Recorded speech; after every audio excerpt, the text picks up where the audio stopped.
Yeah, picking up on that, I did community theater a few summers ago. I did Much Ado About Nothing as Burgess, and and doing that for the summer was very enlightening because I never done community theater before. I never done Shakespeare in a park before because it was legitimately you know, uh, in the park. You know, it was like legitimately in the park. You know, there was no set or anything. There was a minimalistic set. You know, we only had fences around and stuff like that too. Uh, and doing theater in the CUNY scene, and this is what I want to bring up next is CUNY. CUNY theater has been, and again, Brooklyn College has great actors too, great performance. Well, great actors, actresses, performers, people who work technical theater, people who work, you know, as stage managers, light designers, sound designers. You know, Brooklyn College, like even though we just said it doesn't have to be for the best of the best, Brooklyn College does have some of the best people around because their craft is so good, and it amazes me uh, how well a lot of this stuff does, just regardless, especially with the limited amount of time that some productions have. Some productions may go up in a month, and they've been doing this thing for like they've been rehearsing for for the past like month or so. So they have like legitimately 2 months to get everything correct, and then the next production goes, so forth and so on. Especially if it's the main stage production, or if it's in the smaller black box theater, or rather workshop theater we call it. But Mhm. it's still black box. I call it black box. Uh, you can't hide that from me from college. Just because you call it the new workshop theater, I mean the new artist workshop theater or what have you, it's a black box to me. Okay. Black box theaters are wonderful because, as Yeah. you said, they can transform into anything. Yeah. And like this the like last year, I the two productions that we did in that thing, which was Gloria, and we transformed it into a New York office, which looked quite beautifully. And then later it was like, oh, it was a Starbucks thing, and then later it became a uh, Los Angeles like agency, where it's just like you could just see the little nuances where it's like, oh, this is a New York office, as opposed to the Los Angeles office where it feels a lot more brighter because there's a lot more sunshine and all that stuff. And the next one was Last Days of Judas Iscariot, and the set design itself was amazing because it was like legitimately like a MTA platform subway station, where it's just like you see is like it was like literally you were literally staying on a platform like that was mirroring an MTA subway station, and unfortunately that was like one of the performances I couldn't see because I had work that time, so I was like work kind of like overshadowed my see the stuff I worked on to bring it into life because again the technical side of theater. Anyway, so yeah, it's a very weird segue to go into, but I I know that when I first started being taught by you, you were in the process of finishing up your PhD, or in the process of getting a PhD. And then when I spoke to you last, you kind of like, oh, I've already graduated, and it's like I've done a PhD, all that stuff. Yes, that is How true. Yeah. how how did you come into the process of going, you know what? I've done acting, but I want to teach people about acting. So, yeah, how did you get into the process of becoming a teacher? It's like, especially with people who, especially theater, and this is another thing, theater professors really do the best in terms of they do. And sometimes, you can have professors whose departments really doesn't really care about what they could do. I've dealt with departments in the past that have done that, where it's just like they kind of like very. It's like what you said before with the the NYU was like they really didn't have anybody there to really help you. So there are professors who will try and help you, but their departments really couldn't really help them if they really could, if that really makes sense. So Mhm. Mhm. going from going from acting into wanting to be a theater professor, how did that switch happen? Well, let's see. I would say that it was a development more than a switch. So I've always seen my career as one that includes acting and directing and writing and producing, and that is never going to stop for me. But what happened was that when you start out at as a teenager, like I did, I did my first professional production at 14 years old. And it was from that moment on that I decided I wanted to be an actor. That's a long time ago for me now. And as you grow and change as a person, the way in which you dreamed about something when you were 14, 15, 16, 17, 18 years old really can change and morph as you get into your 20s and then your 30s and then your 40s and beyond. Yeah, So that's what happened for me was when I was young and started out as an actor, everything, my reasons for wanting to act had a lot to do with me. They yeah, were, it was because I had stories to tell and I wanted to play roles and I wanted to have this experience for myself. I loved the idea that the work would entertain people or that the work might enlighten people. And that was always part of it for me. Um, and in fact, the very first play, or one of the very first plays that I ever did, was about environmental science and about ecology, um, because it was about the effects of deforestation on global warming. Uh, and so that element of educating the audience or teaching people something new was always present for me. But as a young person, I was much more focused on myself, yeah. and my theater work gave me the feeling that it gave me.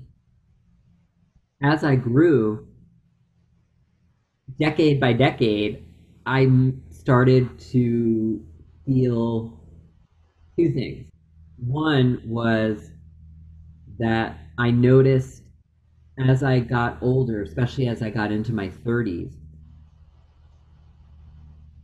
I started to get a sense of myself as a person that was encompassing things that were outside of me. So I started to become more interested in my community. I started to become more interested in people that were younger than me. That's what happens as you get older. You start to identify differently. So as instead of somebody that is supposed to be the learner, you start to think of yourself differently. You start to amass a lot of experience in your life.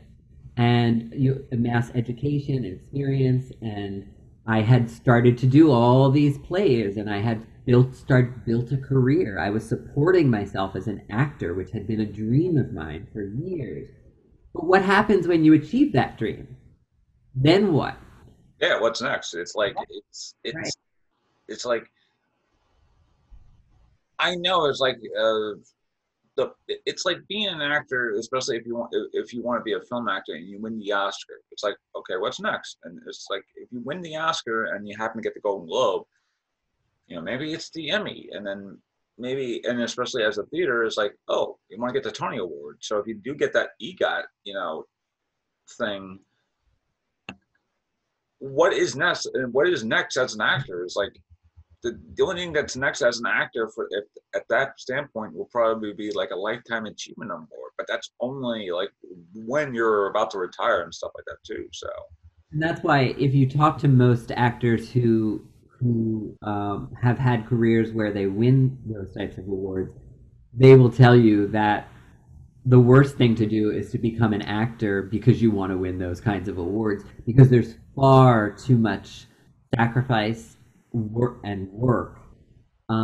involved in becoming an actor, uh, that that would never you would just winning those awards as your goal would never sustain you. Yeah, All that you have to go through and do in order to to to be a professional actor. So so that's why I always tell people don't get into the arts because you want to win awards. It's not the reason to create art, and it's not a great place. It's not going to give you the deepest foundation from which to tell stories. yeah. The real answer to that question is just do it for the money. No, I'm kidding. Like, you do it for the money. No, I'm actually kidding. It's actually for them. It's actually for the art.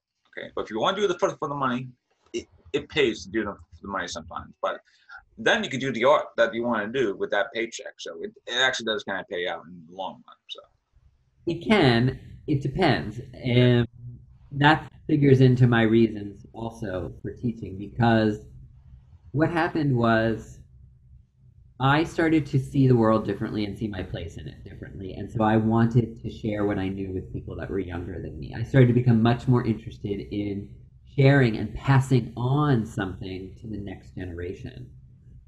So I wanted to share the knowledge that I had. I also started to become much more focused on in what ways can theater and the arts really create change in the world? In what ways can the arts um, and theater challenge people's perceptions, challenge oppression, um, challenge harmful ideas and oppressive practices and behaviors? How can we really use theater to challenge the status quo, to yeah, challenge racism, to challenge homophobia and transphobia, to challenge ableism, to challenge all of these forms of oppression? So I became interested in people younger than me. I became interested in using theater as a tool to help dismantle oppression. I became also aware that as I started to support myself as an actor, there were rare occasions when I got to do work that I really believed in strongly. That was yeah, the kind of work that I thought was challenging the status quo. But far too often, I had to do work like commercials or something to sell a product or things that were less interesting to me, like I did a lot of print work at one point in my career. I uh, did commercials. I did, emceeing and hosting of events, and that those things sometimes were fun. I always learned a lot about the industry and about how work was made, but it wasn't those things weren't the reason that I got into acting and theater. I wanted to really tell stories that I thought were deeply meaningful and transformative. So while I was supporting myself as an actor, sometimes I felt that it wasn't all that it was cracked up to be, yeah, because there were so many things that I had to do in my acting that were purely for money. And so these things combined, the commercial side of um, the business, where I didn't always get to tell stories that were stories that I really wanted to tell and that really yeah, reflected my own humanity and people and and and the larger society that I'm a part of. And I started to think about people younger than me, and I started to think about how theater can create change. And that is why That is how I got into teaching. And that's what made me go back to school and get my master's degree. And I went to school, I went back to NYU, but in a different division. So Yeah. instead of Tisch School of the Arts, I went into the Steinhardt School of Education. And I enrolled in a fantastic program, NYU's Educational Theater Program. Uh, and by the way, NYU, was always a really challenging investment to make because it was so expensive. And I worked to support myself through both my undergrad and graduate. And I also took a lot of loans out to go to NYU. So it wasn't something that someone else paid for me. It's Yeah. something I ended up paying for myself. But despite that, I thought that it was really worthwhile to go back and get a master's degree. And that opened my eyes up to teaching. It opened my eyes up to what I could do as a theater teaching artist. So then I started working in New York City public schools, working with K through 12 students, um, bringing theater into the classroom. A lot of times I was working with other drama teachers, um, to help develop them professionally, and introduce new and innovative approaches to drama teaching.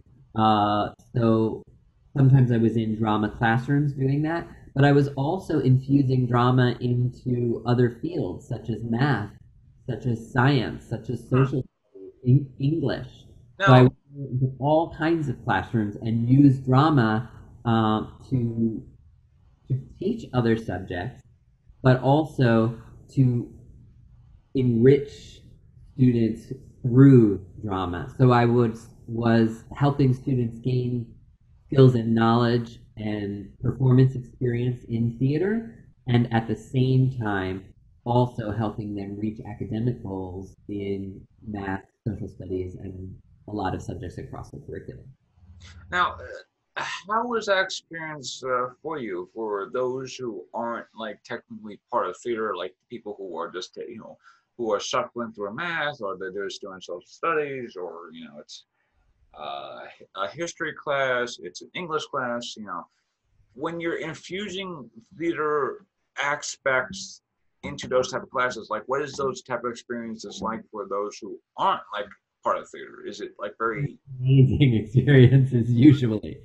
Usually they're amazing because first of all, theater is is an approach. So using drama, using storytelling, using narrative, using character, working in a role, it's a way of learning. It's a way of sharing knowledge. It's a way of imparting knowledge, and it's a way of taking in knowledge. It's a transmissive process. It's a mm, process of transmission, intake and outtake, using the mass of character, using the tools of story to create a fictional world or a fictional circumstance. But operating in a fictional circumstance can be the most educational thing. That's why when you have an experience, this is some of the experience that students have when they do the high school play or community theater, because if you're doing a period piece, for example, if you're doing something set in um, England in the 1600s or in um, Latin Latin America or in Buenos Aires in 1946, for example, you know, you have to immerse yourself in that history. You have to understand it culturally, politically, socially. You learn so much through theater. That's why theater is always an interdisciplinary art form, because when you really practice theater and engage in theater, you by its very nature, theater is always about something. So you're always learning about the context, the history, the situation that the play is about. So that quality of theater is one of the things that can make it very transformative. And when you consciously and intentionally apply that into learning settings, you can not only help students learn academic subject matter, but you're also giving them an amazing arts experience that they may not have had otherwise. So a lot of schools that I did my teaching artist work in were schools that had been labeled as arts poor, where Ah, they yeah, had where they had no drama teacher, where they had sometimes had no arts classes whatsoever. So without a teaching artist, a theater teaching artist, bringing theater into the classroom, many students wouldn't have experienced any art whatsoever, yeah, let alone the fact that they may not have experienced theater. So what happens is you open up students' eyes to what theater is. One of the things that you said earlier in our discussion today is that theater isn't just acting, it's so many yeah, things. so much more. And that's what they discover, that, oh, there's students that I worked with in schools that sometimes had no interest in acting, but we had them working behind the scenes, we had them working as playwrights, or we had them working to design sets, or we had them working in some other capacity of theater, which opened their eyes up to this art form being about a way of expressing yourself that includes acting but does not necessarily have to be acting. Yeah, and So usually it becomes a pretty magical experience for students that makes learning more engaging for them, and that also helps students retain a lot more of the information because it's embedded in narrative and story. And story is the very first way that we learn in our lives. When your caregiver does peekaboo, hi, yeah, Sue. First I'm there, then I'm not. First I'm there, then I'm not. That's a story. It has a cause and effect, an event. So story and narrative is a way that we understand the world, and it's the way that we build an understanding of the world. And it begins in infancy. So it's a very powerful medium. So it becomes an interesting experience because many times the students never have thought that they might have an interest in theater, and then a teaching artist works with them and they discover new possibilities for themselves. So it was an amazing and extraordinary experience, and that's what made me want to keep teaching. yeah. And to bounce off of that, I am one of Manuel's. Well, I don't want to say best students, but I want to say one of the most prospective, yeah, prospective students. Because let me give you a little example, at least two little examples of how Manuel teaches. 2 years ago, as I mentioned, I took acting workshop 1, 2, or just acting workshop, and Manuel was the teacher. And at first, I didn't know much about acting. I mean, I knew acting. It's just I didn't know like what the brass tacks and stuff like that was. Especially since during that time I was very disillusioned with acting in general. So I had just come off of a couple of years at a bad place, just both emotionally and academically. So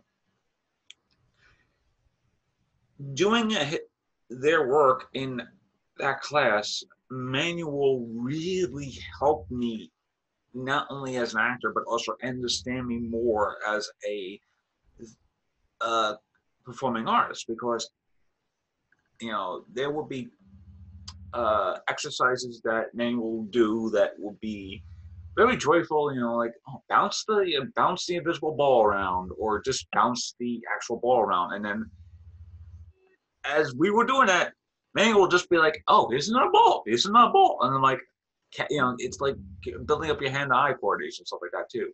And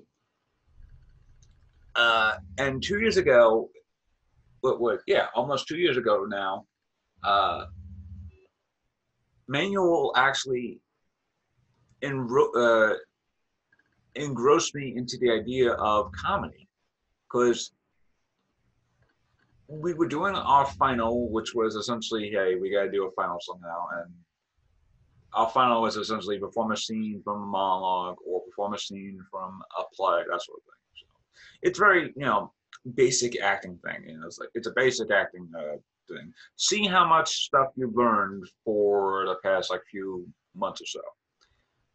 My scene was to do a scene from The Odd Couple, classic, classic play by itself, and you know, when I read the thing, I was like, I would probably be like the Oscar or something like that because I look like a slob, but for some reason Manuel decided, hey, Bryan, you will work best as Felix because it's like you look very presentable, all that stuff, and of course, when I was doing that thing, I was coming down off a very bad flu, so I was like legitimately so like The Walking Dead, where it's just like I wasn't sure if I was still uh like contagious, but at the same time, I wasn't sure if I was like just like uh of sound and mind. I'll just put it that way.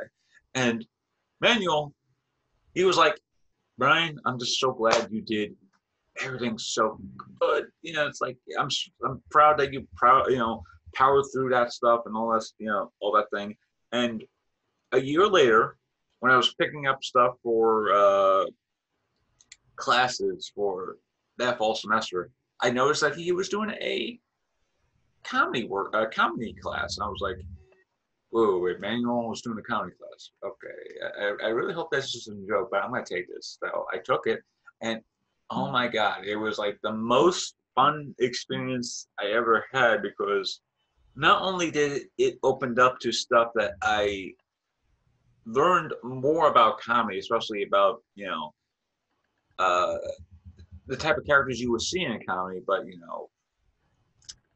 especially when it's like, oh, you're playing the fool, the straight man, or something like that, and it's like, and when Manuel teaches comedy, when Manuel teaches how to perform comedy, that sort of thing, it's eye-opening because Manuel and I actually came up with an idea of like what my final performance would be. I would just do one performance of a monologue, but the other performance is like a 10-minute piece or so of a almost like a one-man type of performance where he's like I'm like legitimately doing my best to do, not like that 10 minutes, but like 7 minutes or so of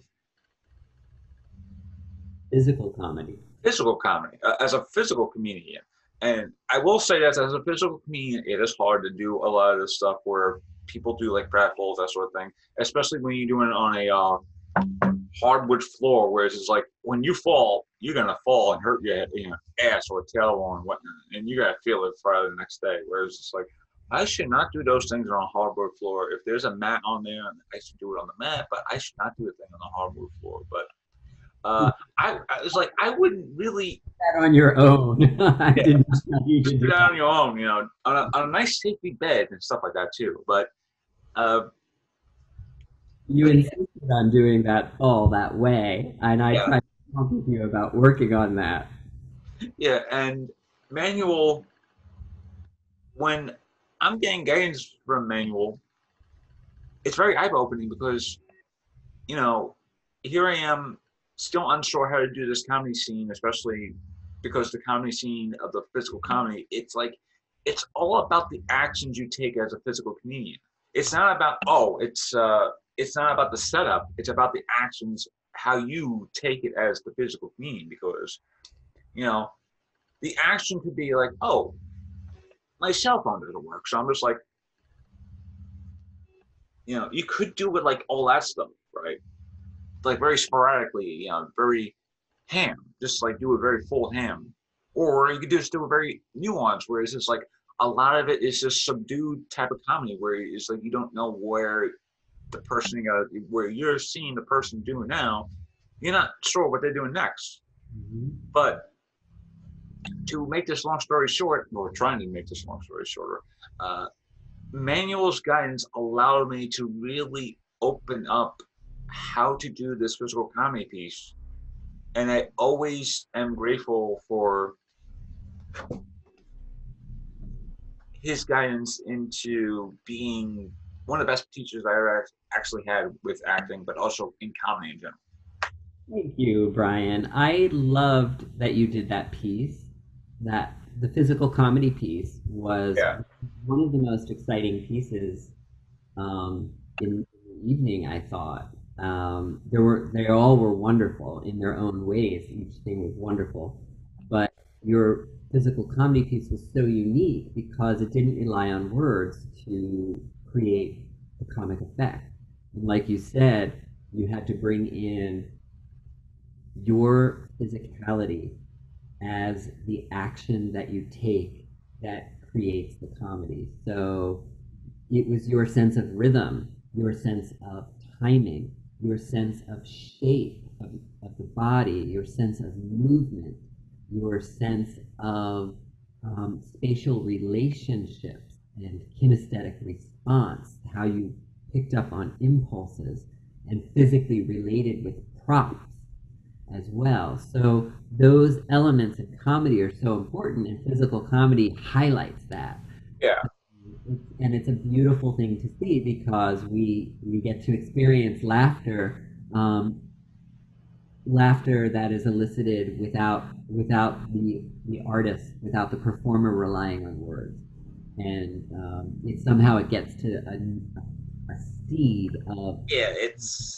It's hard to talk about physical comedy, or at least comedy in general, because there are great comedians that are very funny, and there are great comedians who aren't really that. I mean, they are funny, but their comedic talent are relied on like the nuances that we just talked about, where it's just like it's uh like one of the funny, like a great scene that you showed us was the I'm trying to remember which one of the scenes that were which was hilarious was oh, the Peter Sellers scene where it's like literally him talking. It's like okay, the thing about the Peter Sellers, especially in Doctor Strange, is that even though he's playing two characters, it's like what you just said before with solo artists, is that there are just different mannerisms and body languages to those two characters. One character, he's playing a army captain, very British army captain. So he's just playing a very British army captain, step up, that sort of thing. The other character he's playing, Dr. Strangelove, is a very crazy German scientist. So he has a lot of this crazy German afflections and that sort of thing. And the last character he plays is the American president. So he has to be more presidential, very, very commanding in his voice. So when Peter Sellers is doing that sort of stuff in that movie, it's like, oh, it's not like ha ha funny, but like after a while, once you start seeing that stuff, it's like, oh, I understand that type of stuff that Peter was doing because even though it's not, you're not very, even though people are like, oh, it's gotta be, oh, Peter Sellers, he's gotta be doing some wacky comedy, he's gotta probably do like something like Inspector Clouseau, that sort of thing. Oh, it's much more different. It's much more about the nuances that you usually do in comedy that really work well. And there are actors who do the pratfalls and that sort of thing that too, and they do wonders with that. And you know, some great people who do that stuff, like Chris Farley, God rest his soul, Phil Hartman, Jack Black, Kristen Wiig, and practically people who are on SNL, they could do all that stuff, but they, there are things about their comedy that's like their nuances that really do make them funny. It isn't about Kristen Wiig has got to be playing some drunk. But if you watch her performance in Bridesmaids, she's doing stuff that is like very hilarious. And the same thing with Melissa McCarthy. Even though she's playing like this very raunchy type of character, there are like body languages or looks that she would just give that would just be hilarious by some other person's standards, because people will be laughing at the raunchiness of some person, especially as for comedy, I mean, comedic thing. But then there are people who will be laughing at the little nuances that someone would just do, and like you know, uh, and and this thing, the thing about comedy that always speaks to me is about making people laugh by not making people laugh, if that makes sense. Yeah, it makes perfect sense. Um, never going for the laugh. You Yeah, know, it comes out of something deeper. That's what's funny. So trying to make people laugh can be deadly. yeah. Like a hilarious scene, just to wrap this up, though, is John Hughes. John Hughes always made hilarious scenes, and sometimes the comedy. And I actually John Hughes because Thanksgiving just passed by the time I filmed this, so when I think of holiday things, John Hughes, this comes to mind. And one of the funniest things that he wrote was uh, the monologue from Planes, Trains, Automobiles, where Steve Martin's just like cursing out everybody and he's just doing that just to make people laugh. But the punchline to that thing is the lady who is the counterist, and she's like, "Oh well, you don't have this, you have that," and she just looks at him with a very straight face and with a straight face and goes, "Well, you're fucked." And it's like there's that punchline. Even though Steve Martin is being the very zany Steve Martin we all know, there's this punchline. You're gonna laugh a lot more, and that's the punchline that pays off. And with comedy, you don't have to aim for that comedy. It's comedy by not doing comedy. And that's how I kind of learned with this is that you don't think about what your actions is going to be. It's more along the lines of what impulse you got to do. Yeah. And yeah, that's Mhm. all. That's all I could say with comedy because comedy is like something I hold near and dear to my heart. Absolutely. 'Cause there's spontaneity in comedy, and because it comes out of deep needs.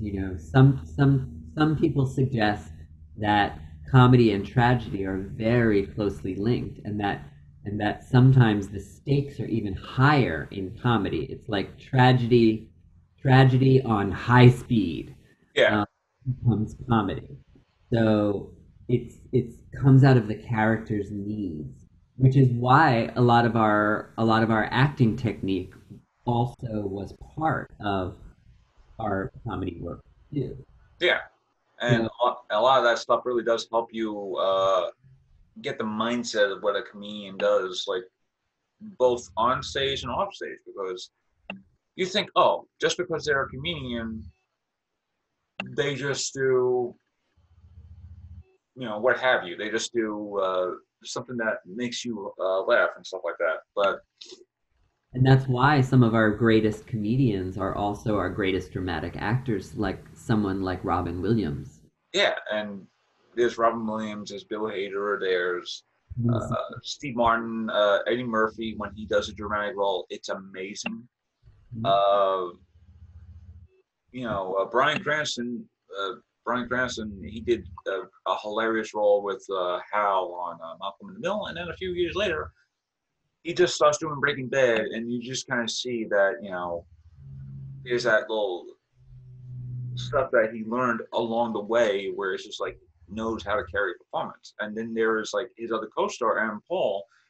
Aaron Paul is a hilarious guy on the show, but when he starts doing that like meteor stuff, I mean meteor, that meaty stuff on the show, it's amazing to see because it's like a development of that switch where it's just like there's just something about people who are naturally funny who are also naturally great dramatic work stuff. They So tap into our hearts. That's that's what's the greatest comedians and the greatest dramatic actors do. They tap into their vulnerability and their deepest humanity, and we love them for it. and on that note, I think this is a great way to end this episode because this is going to be like one of the longest episodes I've done now because one, I'm talking to one of my mentors, so that's even much more of a precedent for me. I mean, precedent for me.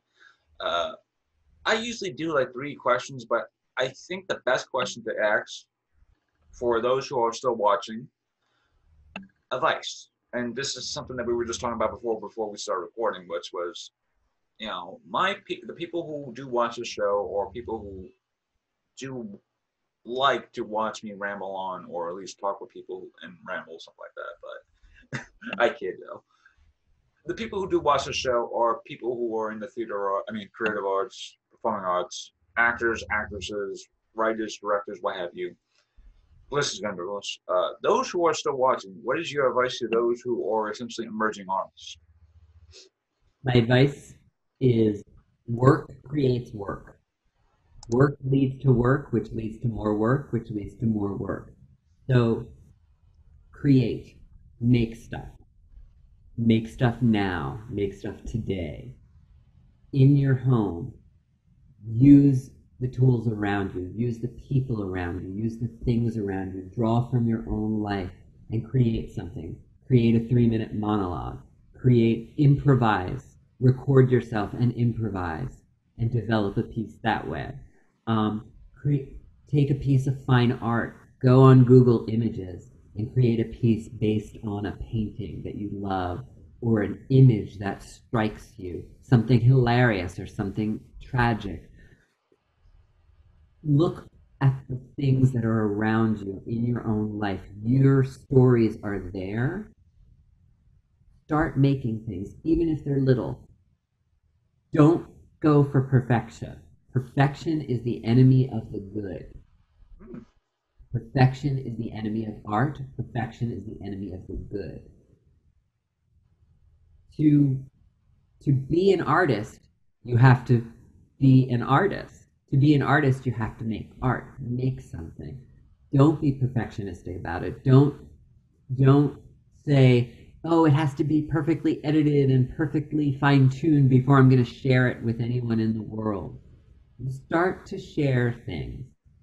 You can share things initially with people in your community, with people that you trust, with people that understand you, and you can work out from there. But I think especially right now during the COVID-19 pandemic, um, and the pandemic of systemic racism that we're facing in our nation, and the suffering that is happening in our nation, it is very easy to feel cut off from everyone else and to feel, especially as a theater person, that you don't have the tools around you to make something.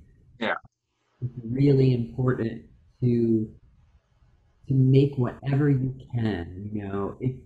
This is the time to say, hey, I never was into puppetry, but I'm going to try to create some puppetry and do it on Zoom. Yeah. This is the time to experiment with those new forms that you never thought you might, but here you are at home. Um, Now's the time to do it. So draw on yourself, draw on the materials that are around you, and start to make things and put things out in the world. Because when you make something, that leads to another opportunity to make something else.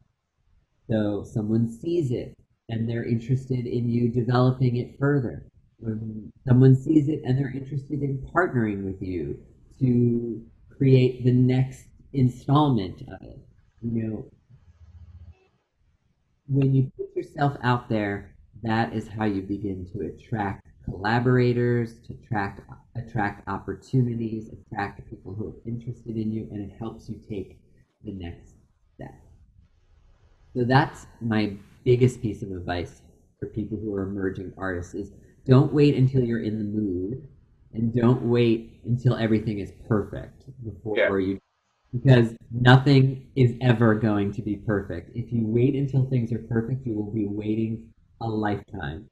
So art is about the imperfect. It is about our vulnerability, our humanity, and letting ourselves be imperfect. That's what's fascinating and interesting. Yeah. And on that note, this has been episode 5. Yeah, episode 5 of season 4. Thank you again, Manuel, for taking at least an early afternoon of your day to talk about not only your experiences as an actor, but also as a professional teacher too.